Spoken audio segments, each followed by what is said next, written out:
In this video, I'll show how to mirror your iPhone screen on your Mac Mini M4 display.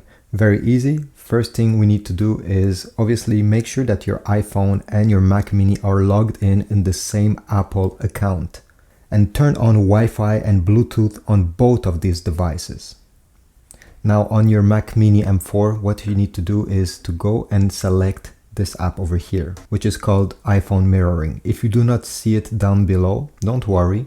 Go on the top right corner, click on the magnifying glass,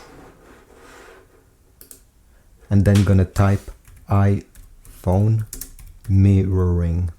Should be right over here.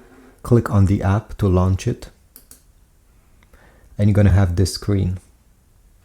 Next step is to press the continue button, and it will ask you to unlock your iPhone. Your iPhone will be presented to you with the number pad. Go ahead and unlock it. Once your iPhone is unlocked, you're gonna get this screen, allow notification from iPhone, click allow, and then click get started. If, by the way, you are not able to go through the process I just showed you, it happened to me previously, I was stuck on the first screen, it simply means that your Mac Mini needs to be updated. And your iPhone too needs to be updated as well.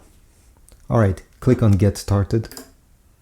And now you need to enter the password of your Mac Mini. Press enter.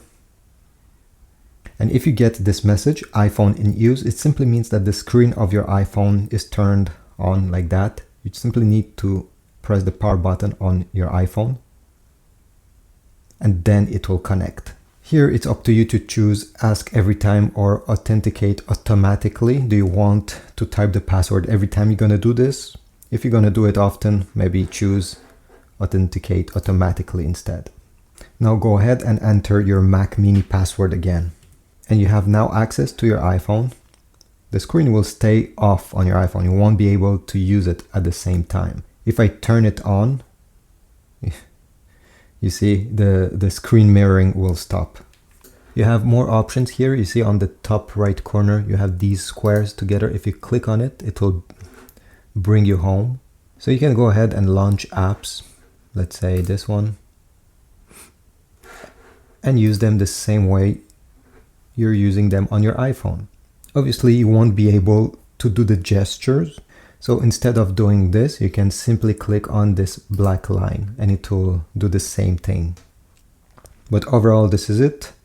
Thanks for watching. Please leave a like, subscribe, and I'll see you in the next video.